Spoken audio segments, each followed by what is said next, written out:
Bonjour, je suis ravi d'être là. C'est un honneur pour moi d'assister à cette réunion. Je suis désolé, les slides vont être en anglais. Je vais essayer de toutes plus ou moins présenter, mais j'ai gardé les slides dans ma langue maternelle. C'est pour moi une question aujourd'hui qui est vraiment, je trouve, très important, très percutant.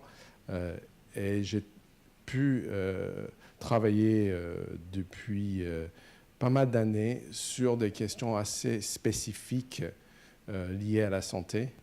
Mais là, je vais plutôt, comme dit Léo, prendre un point de vue plus large pour parler un tout petit peu de ce qui se passe dans le domaine de l'anticipation. Et comme j'ai dit, c'est temps, corps et liberté, et comment vraiment être capable d'apprécier notre univers complexe, émergente. Alors, je vais commencer avec le temps. Et je soulève cette idée-là parce que je pense qu'il faut, en premier lieu, commencer à se rendre compte à quel point on est ancré dans notre époque et que les mots et les concepts de base même peuvent être mis en cause et qui ne sont pas si évidents que ça. Alors là, il y a évidemment notre manière de diviser le temps, la façon de se rendre compte du temps. Tout le monde est au courant que tout ça, ce n'était pas disponible pendant la plupart de l'histoire humaine. Notre façon de cadrer et notre manière de penser les horizons du temps et comment c'est ancré dans la vie, dans notre manière de passer du temps dans notre vie, comment il est structuré. Alors tout ça peut vraiment être vu autrement, et je suis désolé pour je pense que le projecteur, il est... Non, mais le problème, c'est que le projecteur, il est mal cadré. Alors le haut est... Bon, là, il parle du fait que la manière de préciser les durées est très différente. C'est une réflexion anthropologique de E.P. Thompson sur le fait que dans des autres sociétés, on faisait référence au temps, mais avec quelqu'un qui est mort en moins de temps qu'il prend pour que le blé, non pas le blé, mais maize, je ne sais pas comment le dire en français, maïs, soit cuit. On voit qu'ils ont des références, évidemment, liées à leur propre vie et leur propre manière de parler du temps. Là, je lance dans l'aspect corps. C'est la même chose. Je trouve qu'on a une tendance de prendre comme évident ou fixe nos idées du temps, mais aussi notre idée de qu'est-ce que c'est notre corps, qu'est-ce que c'est notre contexte physique. Et on a des termes casser, réparer, qui sont vraiment... qui déterminent et qui cadrent notre manière de voir ces questions-là. Et évidemment, c'est très facile de faire de l'extrapolation. L'extrapolation, le corps comme machine, c'est une manière de penser qu'est-ce que c'est notre défi, qu'est-ce que c'est l'idée du santé et tout ça. Et on a dans l'histoire certainement de l'époque industrielle tout ça. Et aujourd'hui, bien sûr, et c'est assez évident, on est capable de penser que ça va être augmenté. Je dirais ça d'une manière positive, qu'on va avoir beaucoup d'aide par l'informatique et par nos outils, qui sont des outils qui sont pour moi des extensions, parce que pour moi, l'humain et machine ne sont pas deux choses différentes. On est en symbiose, comme avec les bactéries. Ça veut dire qu'on vit depuis des millénaires et millénaires avec nos outils. Si ce n'était pas un couteau et le feu et tout ça, c'est qu'on est intégré dans notre manière de vivre et notre manière de penser. Alors, on va trouver beaucoup de choses qui vont nous aider à comprendre qu'est-ce qui se passe personnellement et en termes sociétal au niveau de l'épidémie. J'ai lu un truc hier sur le diabète type 1. Et je faisais partie d'une grande étude européenne sur l'avenir de 4 ou 5 différents processus de traitement. Mais là, en l'occurrence, ils ont constaté qu'il y avait une question de système immunitaire et qu'il y avait une différence entre les enfants en Finlande et les enfants en Russie, qui avaient les mêmes contextes génétiques et à peu près le même climat et tout ça, mais une très grande différence de diabète type 1. Et ils ont constaté qu'il y avait une différence de hygiène et qu'il y a une différence de développement du système immunitaire, surtout quand ils sont enfants. Alors, par exemple, si on a des systèmes numériques où on peut créer des bases de données où chacun de nous a une test sanguine tous les matins, tous les soirs, et tout ça c'est repéré. On a des contextes épidémiologiques incroyables pour repérer ces différences subtiles et voir avec Big Data. Là, le Big Data est très, très utile. Moi, je suis économiste de formation et statistique. Si on a des énormes bases de données et on peut chercher des patterns, des structures, des différentes recurrences de certaines choses, on est quand même en meilleure position de faire de diagnostics, d'analyser qu'est-ce qui peut croiser un cause avec un autre et tout ça. Alors évidemment, tout ça, ça va développer et ça va augmenter l'efficacité de nos systèmes de santé conçus un peu pour comment garder notre santé et comment éviter que ça casse, qu'on a besoin de réparer. Ça veut dire c'est prévention à partir d'une meilleure connaissance. Tout ça, ça va développer. Je pense qu'il n'y a pas de doute là-dessus. La question, c'est ensuite, il y a une discussion autour de ça, et là, on va vers une question, je pense, qui est assez fondamentale et qui va, je pense, toucher sur, pour moi, une question de fond. C'est cette idée de l'immortalité. Et je ne sais pas combien d'entre vous connaissent la discussion autour de ce qu'ils appellent transhumanisme ou la singularité, et l'idée que c'est à cause de ça que le Time Magazine a dit en 2045 l'humain immortel, avec une prise qui pouvait download. On peut ensuite stocker ce que vous êtes, parce que ça va être réduit à une sorte de base de données qu'on peut stocker, et comme ça on est immortel parce qu'on est dans une disque dur. Bon, ça c'est dans la science-fiction depuis longtemps, mais là il y a des gens comme Kurzweil qui pensent vraiment que c'est une question de quantité. C'est-à-dire que si on a suffisamment d'ordinateurs, si on a suffisamment de connexions qui sont là faites en comparaison avec les synapses, neurones et tout ça, on va arriver au moment que les ordinateurs et les humains vont converger d'une façon assez mécanique. Moi, j'y crois pas trop. Mais bon, ça c'est évidemment, c'est une des visions et ça pose des questions. Mais évidemment, nous, les humains, on avait dans le passé d'autres manières de voir le corps humain, et que notre idée de santé change aussi.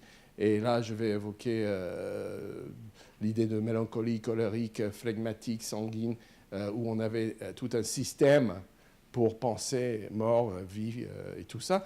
Et ça change. Alors, je veux on peut quand même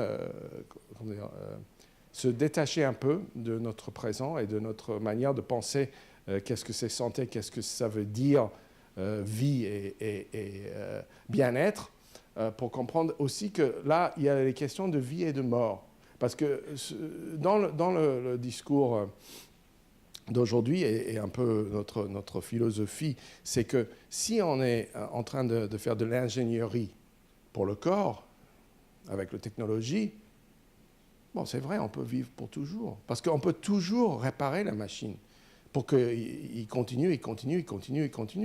Alors, si les organes peuvent être remplacés, si on arrive à contrarier l'autodestruction des cellules et tout ça, on va devenir immortel.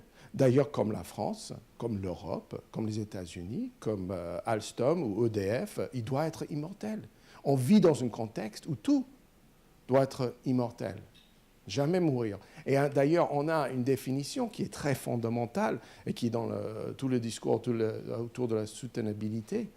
Notre manière aujourd'hui de discuter et parler du monde soutenable et résilience est souvent, comment dire, conflated. Ils sont mis ensemble pour dire on va trouver une manière, avec une magique technologique ou avec une magique de changement de comportement, de rester toujours dans notre même système urbain, avec les tours, avec les universités, avec tout pareil, sauf que ça doit être moins nocif en termes de carbone.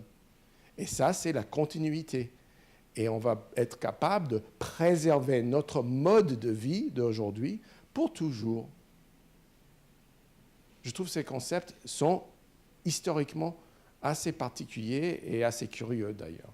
Alors, pour aller au-delà de ça et de poser la question qu'est-ce que ça veut dire d'être humain, je pense qu'on peut imaginer, reformuler, reposer les questions, attaquer un peu à ces questions de base, comme qu'est-ce que c'est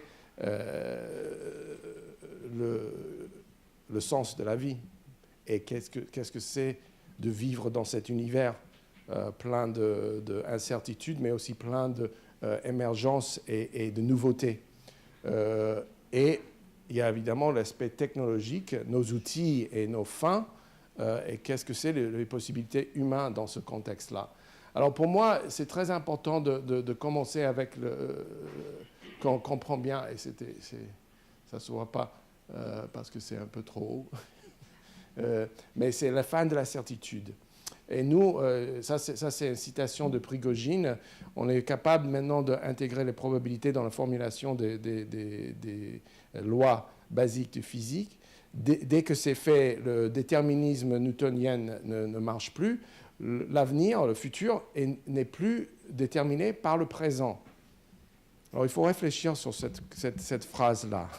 Vous êtes ici, hein, on est là. Et on est là tous parce que je pense, on a un sentiment que ça va être utile dans l'avenir, que le présent a un rôle dans le futur. Mais si le présent ne détermine pas le futur, qu'est-ce qu'on fait ici ? C'est quoi notre manière d'agir, notre manière de concevoir notre présence dans le fil du temps ? Et je pense que c'est un énorme défi, mais c'est dit déjà par Prigogine il y a un bon moment.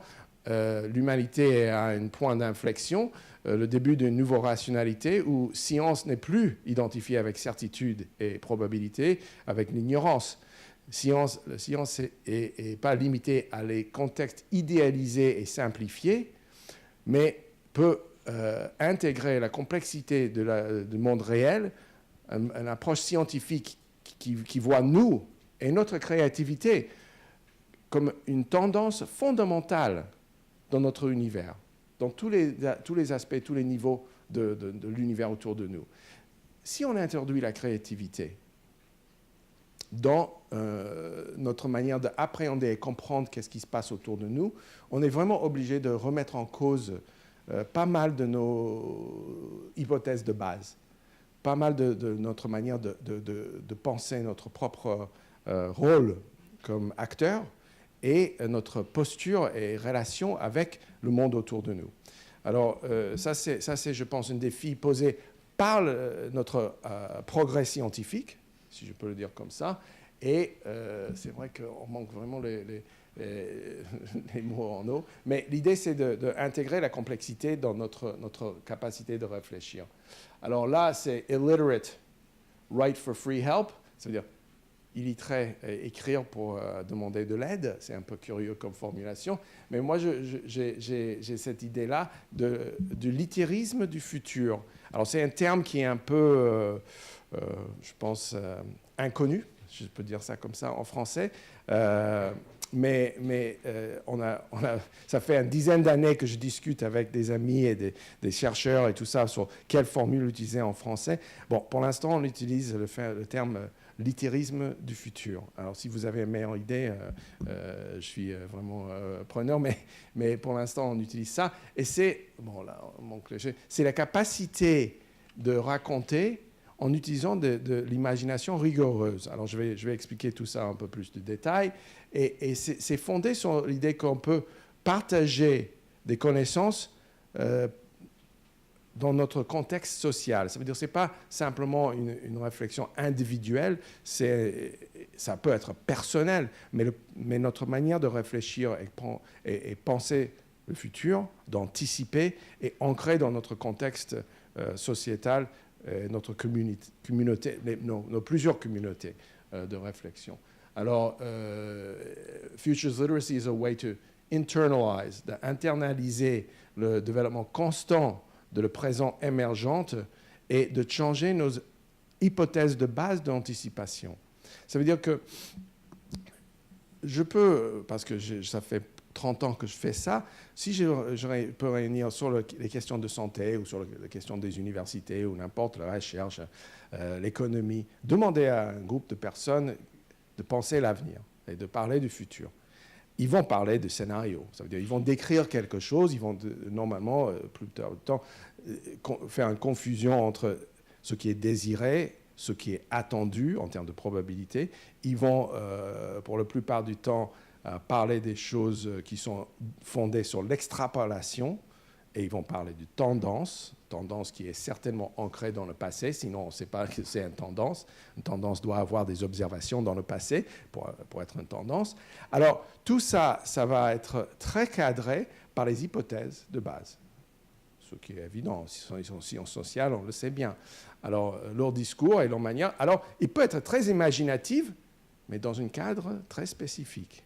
Et les variations sont importantes, mais pas si importantes que ça. Il reste assez prévisible pour quelqu'un comme moi qui a beaucoup d'expérience en écoutant les gens parler du futur, et ils vont parler de l'emploi de technologie. Et ils vont parler, par exemple, récemment, il y a un ordinateur qui a battu le grand maître de Go. Alors, soudainement, tout le monde était absolument fasciné par l'intelligence artificielle.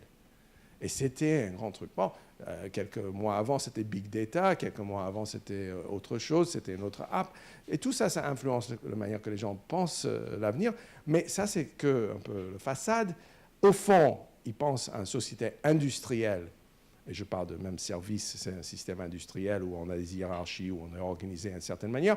Et ils le projettent dans le futur, avec différents cas de figure en termes de qu'est-ce qui est désirable. Il y a certains pays où je vais en Irlande ou en Corée, ça change leur idée de futur désirable. Plus de solidarité, moins de solidarité, plus de compétition, moins de compétition. Tout ça, plus de sécurité sociale, moins d'égalité, etc. Mais ça, c'est que des variables qu'on bouge en haut ou en bas selon le contexte et les situations historiques. Mais fondamentalement, ils restent tous dans un contexte d'extrapolation de notre société existante. C'est très difficile, on voit ça bien dans les films de science-fiction, en Star Wars. Qu'est-ce qui change? On retourne au Sénat romain avec des cowboys. Alors on a le passé projeté dans le futur, les costumes sont imaginatifs comme tout, formidables. La mise en scène a certaines... il part en vrille en termes de comment créer les différentes créatures, mais fondamentalement, le fonctionnement, les systèmes de pouvoir, les relations de toutes sortes, parents, enfants, amour, sont tous pareils, mais pas... D'ailleurs, arriéristes. Peut-être qu'ils commencent à introduire transgender maintenant dans les Star Wars le plus récent. Mais franchement, hein, c'était pas quelque chose de très... c'est pas innovateur du tout. Alors, comment on peut avoir un peu plus de discipline dans ce contexte? Et vu que j'organise en permanence depuis des années des processus qui utilisent le futur, j'ai pu, à fur et à mesure, commencer à développer des questions de base de comment faire et pourquoi. Alors, il y a 3 éléments de cette discipline d'anticipation: les systèmes d'anticipation, les différentes sortes de futurs et la question de comment, concrètement, d'une manière pratique, intégrer la complexité dans notre réflexion. Ce qui était le défi de Edgar Morin, qui a dit qu'on ne peut pas être civilisé si on n'intègre pas la complexité dans notre pensée. Mais il n'a pas tout à fait dit comment le faire. C'est un souhait, c'est un constat, mais la question, c'est aussi au niveau pratique. Il faut être capable de le faire. Alors, je commence avec notre récit, qui est un récit d'anticipation. Et là, on voit très bien que Bugs, il est toujours capable de battre le chasseur. Il est toujours capable d'anticiper le menace et d'échapper. Et c'est exactement le souhait de l'humanité face à l'échauffement climatique. On veut être malin, on veut être capable de prévoir, on veut être capable de préparer et de, comme ça, éviter le menace. Et c'est très puissant comme façon de penser le futur. C'est un système d'anticipation. Un arbre qui n'a pas de conscience, mais qui est quand même évolué dans un contexte où l'anticipation a une valeur, ça veut dire qu'il y a des arbres qui survivent mieux s'ils intègrent un système d'anticipation dans leur façon de développer, leur manière de vivre, et ils perdent leurs feuilles. Alors, les systèmes d'anticipation sont présents dans tous les aspects de notre univers en général, parce que pour moi, ce qui est vraiment évident, c'est que malgré le fait que vous êtes immobile là et en train assis dans une salle, notre Terre est en train de bouger. Alors, on est en permanence ailleurs en termes de temps-espace. Ça veut dire qu'on est toujours différente. On n'est jamais statique. On ne peut pas. Notre univers est comme ça. Le temps passe, ce n'est pas statique, et l'espace, on bouge. Notre univers est en expansion. Alors, ça veut dire qu'on est en permanence défini par quelque chose qui veut dire on est ailleurs. On va être. L'anticipation fait partie de notre univers. Et comme ça, on peut intégrer ça au niveau génétique dans un arbre. Et là, c'est Robert Rosen, c'est un mathématicien biologiste qui a publié en 1985 un livre sur les systèmes d'anticipation, où lui, il dit que la définition même de la vie doit intégrer les systèmes d'anticipation. Et ça, c'est même pour une petite cellule, pour un arbre. Ce n'est pas que nos humains conscients qui ont cette capacité, mais c'est intégré dans notre... Alors, évidemment, quand on commence à penser à ça, il faut comprendre qu'il y a des effets qu'on rend compte, mais il y a aussi des modèles. Et là, le modèle de prévision, par exemple celui de Bugs Bunny, c'est un modèle où il doit toujours arriver à éviter que le chasseur l'abatte. Et évidemment, et c'est très puissant pour notre manière de concevoir notre propre rôle et de penser à notre grande responsabilité de faire des choix, c'est un auteur, c'est le dessinateur. C'est l'auteur de la bande dessinée qui est Dieu, qui décide. Alors, c'est formidable, comme c'est bien d'avoir cette puissance d'être capable d'intégrer un modèle d'anticipation qui, en permanence, a raison. Parce que l'auteur sait qu'est-ce qui va se passer, même si le spectateur ne sait pas. Alors là, on a un modèle d'anticipation très séduisant, très puissante. Pourquoi pas prendre comme chef d'État un dessinateur, un auteur qui peut décrire, comme fait l'auteur de Bugs Bunny, un avenir sans défaillance, sans erreur.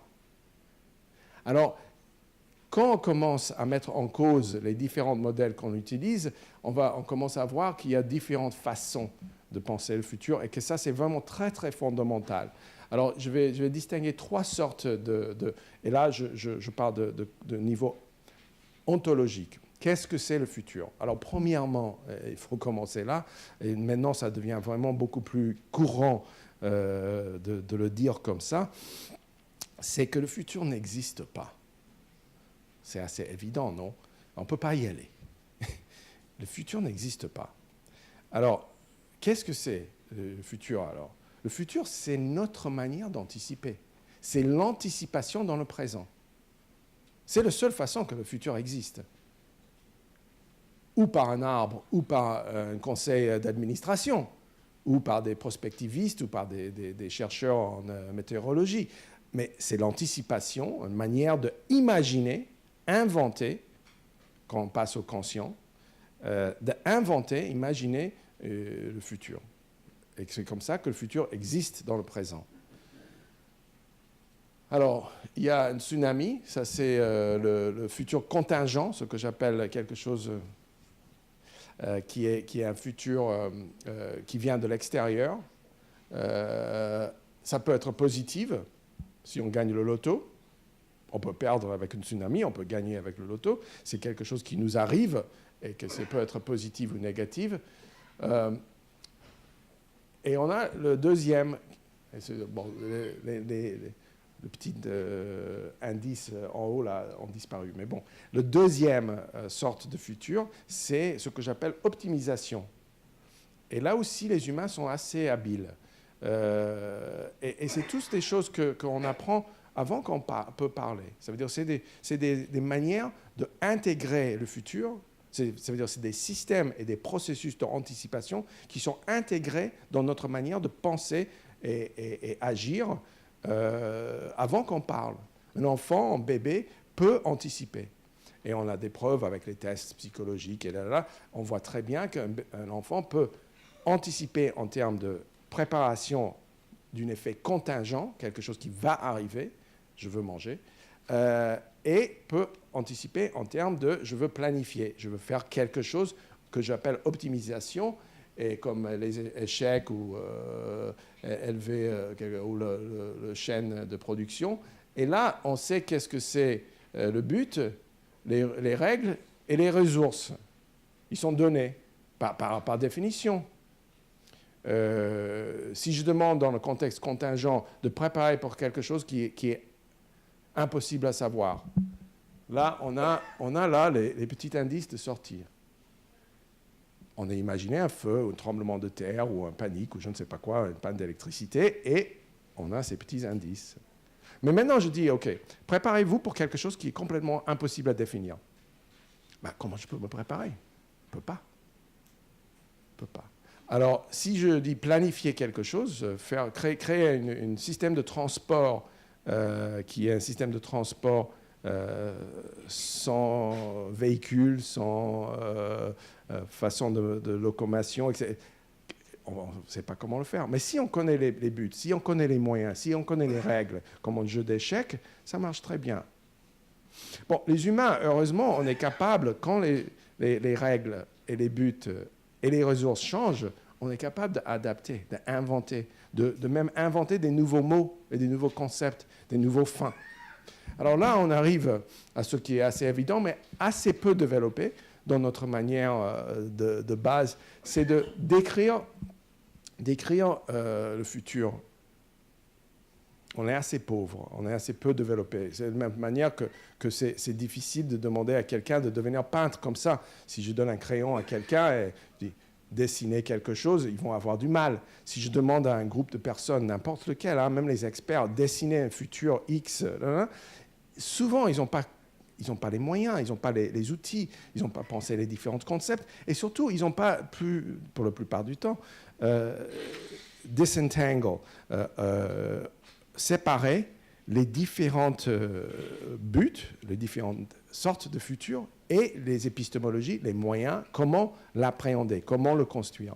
Alors là, j'ai quelque chose, c'est un tableau du passé, je le mets là parce que je veux montrer à quel point c'est difficile de décrire qu'est-ce qui se passe dans un tableau du XVe siècle.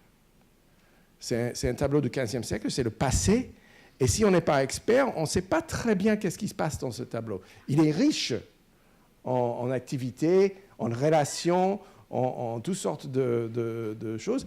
Je demande souvent qu'est-ce que c'est ces petites, je ne sais pas, tartes sur le toit.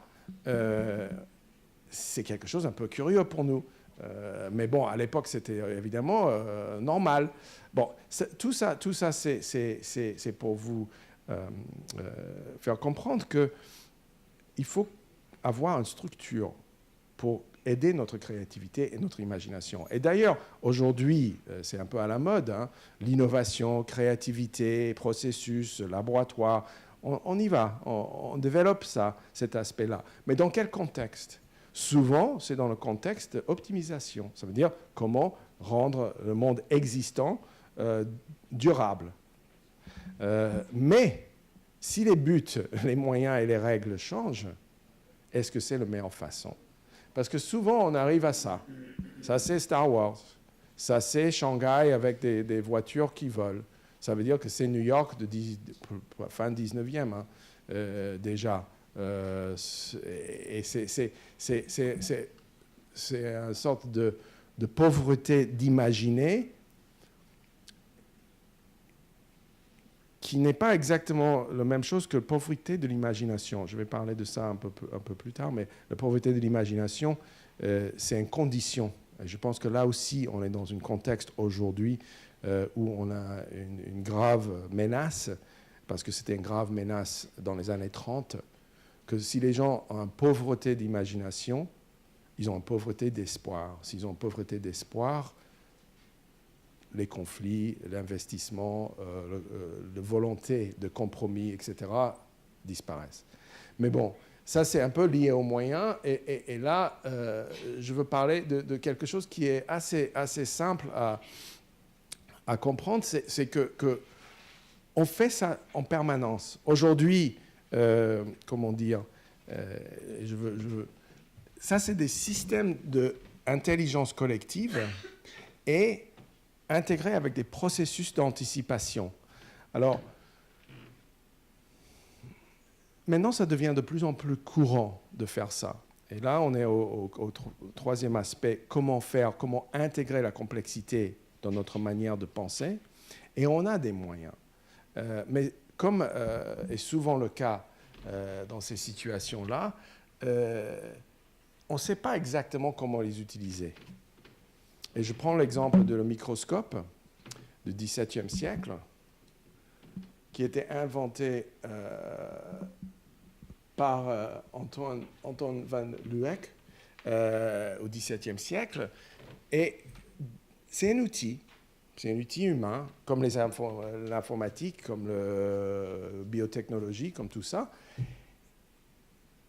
Et ils ont découvert des choses assez impressionnantes. Dans une goutte d'eau, il y avait des monstres.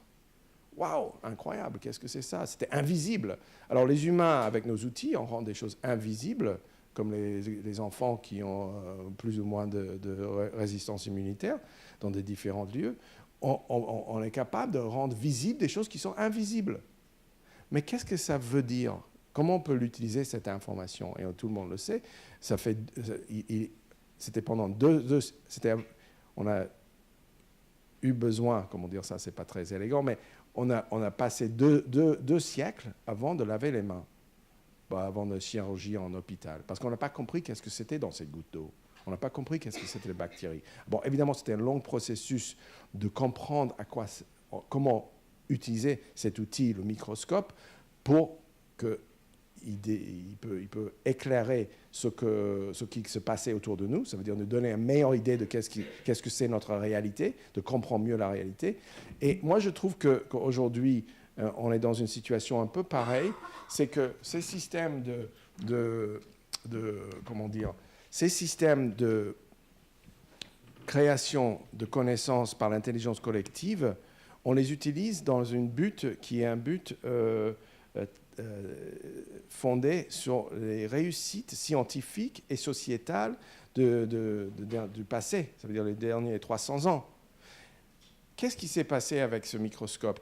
C'est-à-dire, on a découvert des choses qui étaient un peu universelles, qui pouvaient être vraies pour tout le monde. La bactérie était quelque chose de nocif pour tout le monde dans des contextes précis. Alors, on a une énorme tentation notre manière de regarder le monde est très biaisée vers qu'est-ce qu'on peut raconter en termes généraux dans la continuité, ça veut dire durable, et quelque chose qui peut être finalement décrit et présenté et communiqué en termes statistiques. Ça veut dire avec un dénominateur en commun, parce que les statistiques demandent ça. Sinon, on n'a pas de moyens. On peut parler de tout le monde ici en termes de moyens, en termes de centimètres. Mais évidemment, on perd beaucoup de détails. on perd beaucoup de richesses. Alors, microscope du XXIe siècle, comme je l'appelle, je vais aller dans... Oui, voilà. C'est quelque chose... d'ailleurs, c'est le processus que j'ai décrit avant. Ça. Ces processus de création de connaissances par l'intelligence collective sont en fait un outil, pas pour généraliser. Je pense que tout le monde ici a assisté à une réunion où on met des petits post-it sur le mur, où tout le monde discute, et c'est très souvent très productif dans plusieurs sens. Mais pour la plupart du temps, on demande, mais l'échantillon des gens là, c'est un peu biaisé, ce n'est pas un vrai échantillon, ce n'est pas en termes statistiques très puissante. Et les conclusions d'un petit groupe qui se réunit autour d'un problème, etc., c'est qu'un petit groupe, après tout. S'ils découvrent l'iPhone, quelque chose qui peut être généralisé, tant mieux, mais on ne pense pas trop, hein, ce n'est pas comme ça que ça va arriver. Ça veut dire qu'on est à la recherche des choses qui vont être générales, durables, etc. Mais avec ces processus-là aussi, on peut faire autre chose. On peut chercher le sens éphémère qui est la richesse de la réalité du présent. Et ça veut dire qu'on peut entrer dans une autre démarche liée au processus et l'apprentissage, comprendre mieux la réalité autour de nous, dans son spécificité, et revenir vers ce que j'ai dit avant, que la richesse de notre univers, c'est qu'à chaque instant et à chaque lieu, c'est unique. Et toute cette information qui constitue une grande partie de l'information de notre univers dans son ensemble, qu'on perde parce que notre manière de regarder, nos outils, ne prend pas en compte cet aspect éphémère et cet aspect précis, contextuel de ce qui se passe, peut devenir plus facile à comprendre, plus facile à intégrer, mais pas dans un but d'universalisation ni de colonisation du futur, mais dans une approche qui est ancrée dans l'idée que ce qu'on apprend à chaque minute et ce qu'on constate à chaque minute change l'avenir. Dans le sens que si j'ai compris comment lire et écrire, le chemin de l'illettré n'est plus ouvert. Je peux plus fermer. Bon, je peux essayer de fermer mes yeux quand je vois les titres d'un journal, mais je peux le lire. Ensuite, tout le monde ici, j'imagine, a un téléphone portable. Personne n'a dit de le faire. Prends-le, c'est obligatoire, parler. Non, tout le monde l'a, et en même temps, ça change nos conditions de vie. Comment on vit ensemble. Alors, ça, c'est un changement dans les conditions de changement.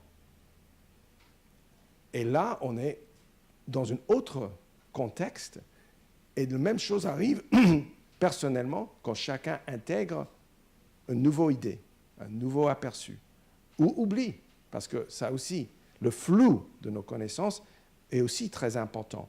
Alors, je trouve qu'un des éléments, un des aspects de notre contexte aujourd'hui, c'est de redresser ce système qui est très biaisé vers l'universel, durable, statistique, et cette manière de décrire et appréhender la réalité, vers une approche plus équilibrée entre l'éphémère spécifique, contextuel, qui respecte le contexte et le passé d'ailleurs, mais aussi les éléments précis d'un moment, avec ceux qui sont universels. Ce n'est pas l'un ou l'autre, c'est les deux.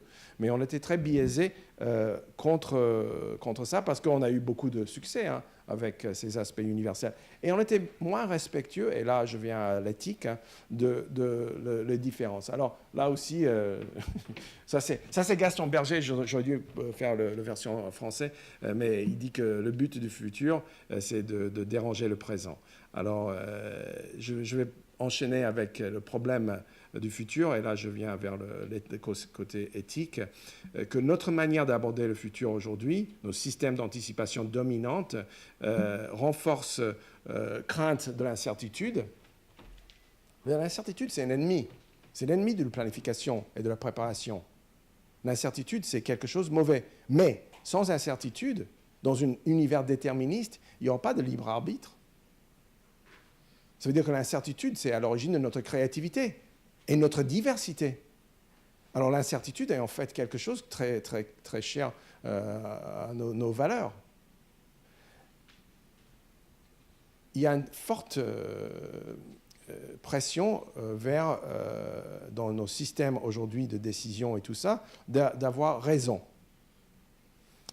Alors, on a des systèmes d'autorité, on a des systèmes de réussite, de statut, tout ça qui est fondé sur l'idée que, ah tiens, ce général-là, ce PDG-là, ce jeune-là, il avait raison. Il a compris qu'il devrait devenir, je ne sais pas, informaticien ou devrait investir dans le Silicon Valley. Ah, comme c'est génial. Mais pour qu'on ait raison, la manière le plus sûre, c'est de construire des pyramides. Alors, le type qui a décidé de construire les pyramides en Égypte, 5000 ans plus tard, il a raison qu'ils existent toujours. Et on est biaisé, si on veut avoir raison, d'investir dans des choses qui ne sont pas éphémères, qui sont très solides. Les monuments présidentiels. Et notre conception là est pharaonique, littéralement. Alors, cette manière de penser l'avenir, d'anticiper, a un coût. Ça veut dire qu'on est ancré dans un chemin qui est déjà ce qu'on appelle path dependency, et c'est très coûteux. C'est l'histoire d'écrire les économistes. Si on est resté dans un arrêt de bus pendant 5 minutes, le bus n'a pas arrivé, on dit, parce que j'ai investi 5 minutes, j'ai investi encore un autre 5 minutes? Après qu'on a investi 10 minutes, on dit, oh, il est où le bus? Vu que j'ai passé 10 minutes déjà, je vais rester encore 5, et comme ça, on arrive à une demi-heure, etc.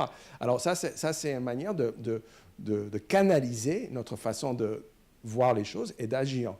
Et il nous emmène vers un fétichisme de l'immortalité, notre façon d'anticiper aujourd'hui. On a, comme j'ai déjà dit, une préoccupation avec continuous improvement, ça veut dire améliorer les choses en permanence. Ça veut dire on est réformiste. Reformons l'école. Ouais, reformons l'école. On a une petite ruse qu'on utilise qui, en fait, n'est pas du tout, pour moi, profonde ou réelle. C'est on dit, bon, si on veut être créatif et imaginatif, si on veut nous libérer de notre idée de l'école, pense long terme. 2050, 50, c'est déjà très, très loin. Alors, si j'ai ça, c'est vrai, on ne peut pas prévoir. Tous les prévisions, tout le forecasting ne marche pas après, en fait, 6 mois. Mais bon, même quelques jours. Parce que la réalité, et comme on sait bien de nos études de complexité, peut avoir un bouleversement demain. Ça veut dire que ce n'est pas une question de long terme. Tipping point des systèmes complexes peut émerger et bouleverser les choses assez rapidement. Une bombe atomique, pilule contraceptive, etc. Des choses peuvent arriver qui font tourner pas mal d'aspects de notre société assez rapidement. Alors, on utilise comme ruse pour nous décontracter et nourrir notre imagination, c'est le long terme. On peut casser nos idées. Mais en fait, c'est très difficile de sortir du cadre. Parce que le problème n'est pas est-ce que c'est long terme ou court terme. Le problème, c'est comment nourrir notre imagination. Parce que c'est l'imagination qui est à l'origine de notre idée du futur. Alors tout ça, c'est parce qu'on est vraiment très lié à la planification et à la préparation. On peut rarement penser à comment agir autrement que planifier ou préparer. Ça veut dire que dans notre manière de concevoir notre propre responsabilité morale, là, c'est il faut que je prévoie, il faut que je prépare, il faut que je planifie.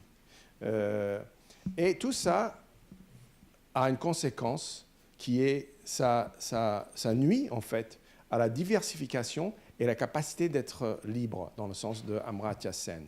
Ça veut dire notre compétence. Liberté n'est pas simplement sortir du prison de l'oppression et de manque de conditions de survie. Ce n'est pas seulement échapper de cette oppression, mais c'est comment utiliser notre liberté, comment être capable d'exercer notre liberté.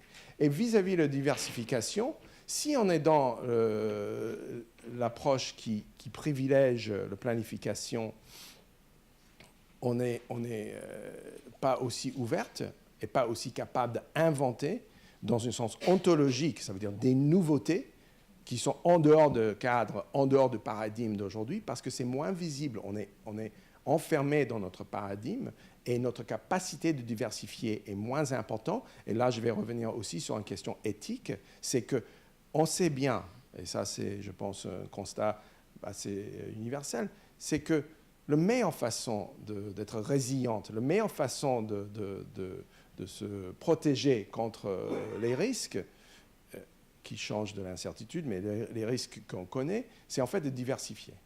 Que la résilience et la diversification sont liées, même si cette diversification peut nous emmener à un changement qui est au-delà de la résilience continue, mais qui est en fait un changement de paradigme. Et le passé n'est plus aussi pertinent qu'avant. C'est un risque. Mais pour la survie, tout le monde ici, on sait bien que nos mains ont des racines génétiques avec les ailerons des poissons.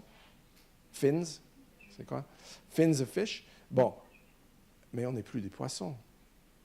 Est-ce qu'on a voulu, est-ce que ça aurait été mieux si l'évolution a préservé les poissons dans nous? Non, on sera des poissons en ce cas-là, non. Mais on est mammifères, c'est ça? Et on a parti de ce système.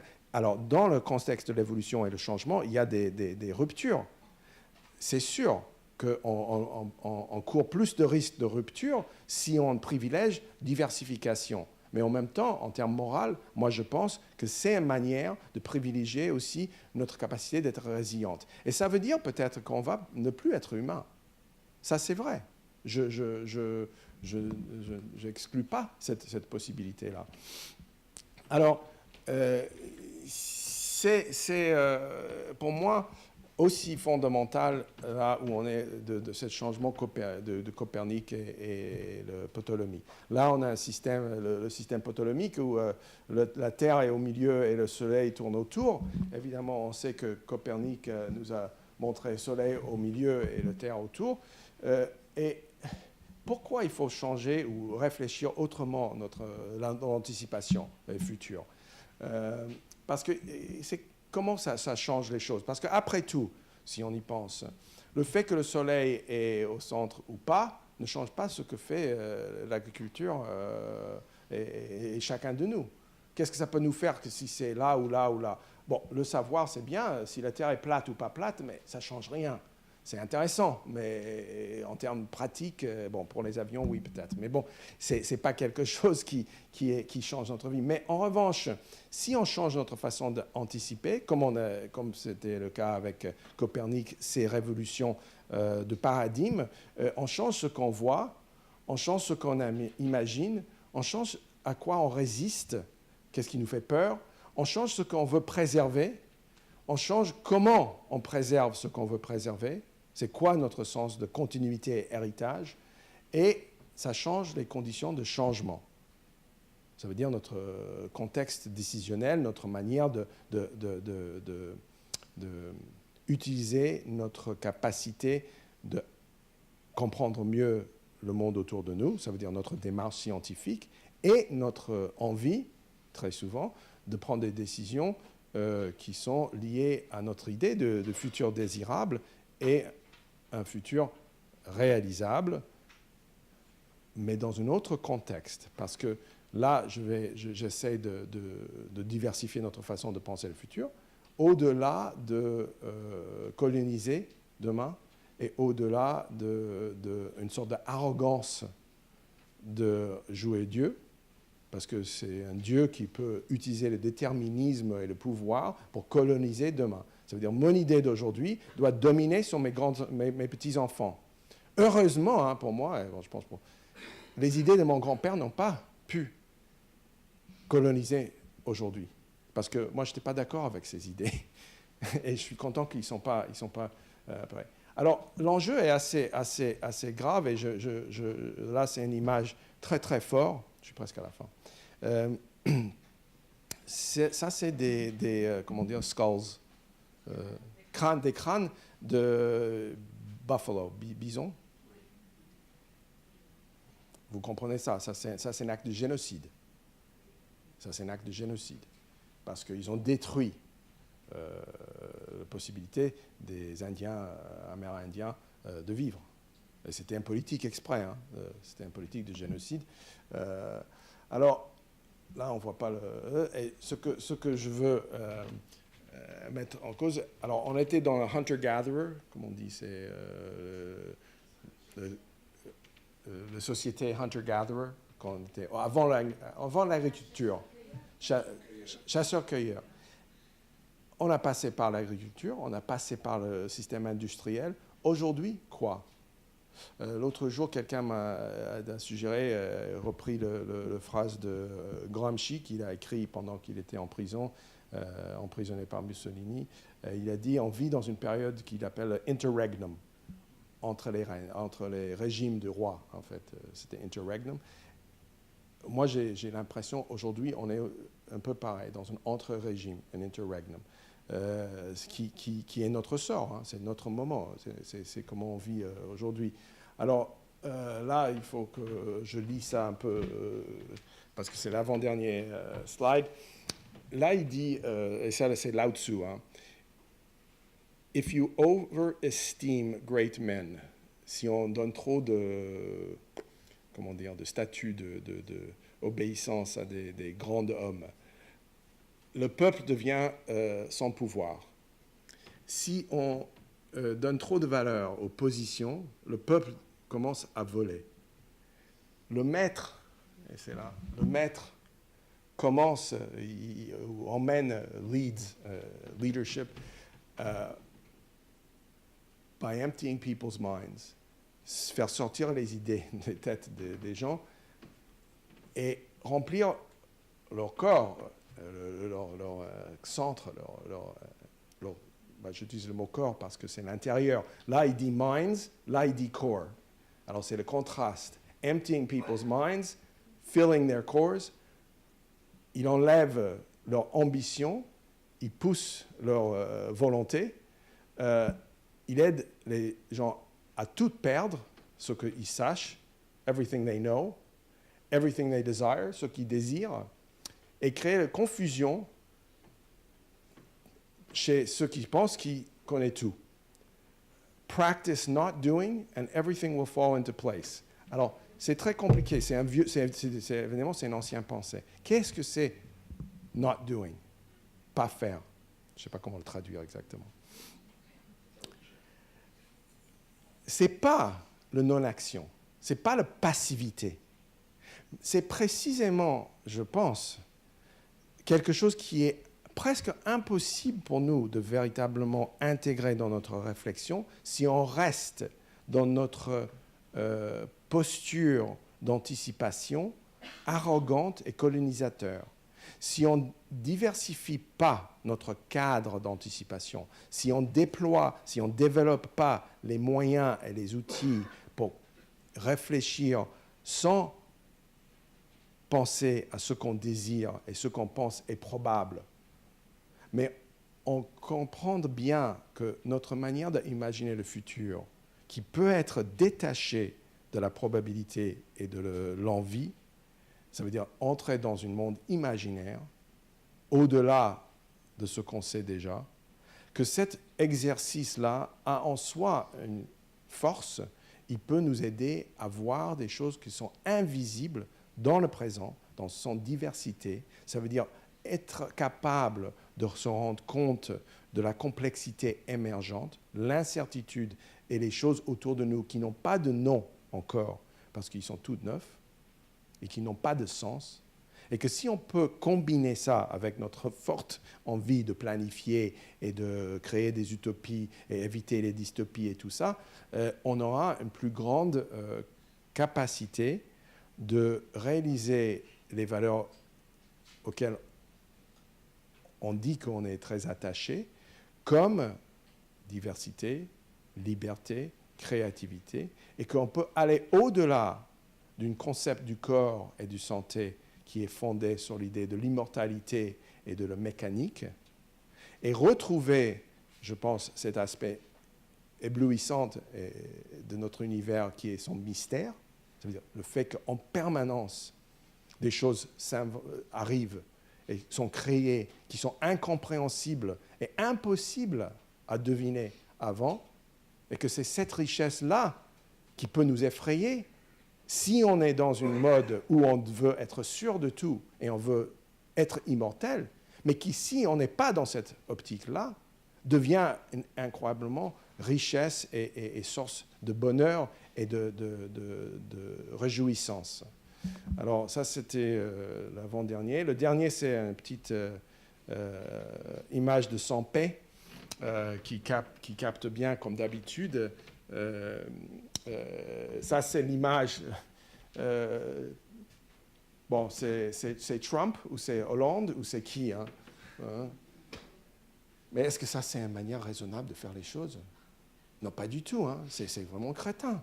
L'idée que quelqu'un va dire, voilà le précipice, on est à point A, moi j'ai identifié le meilleur monde, Staline, Mao, etc., point B, et suis-moi, sois tranquille, reposez-vous sur mon intuition de tightrope walker.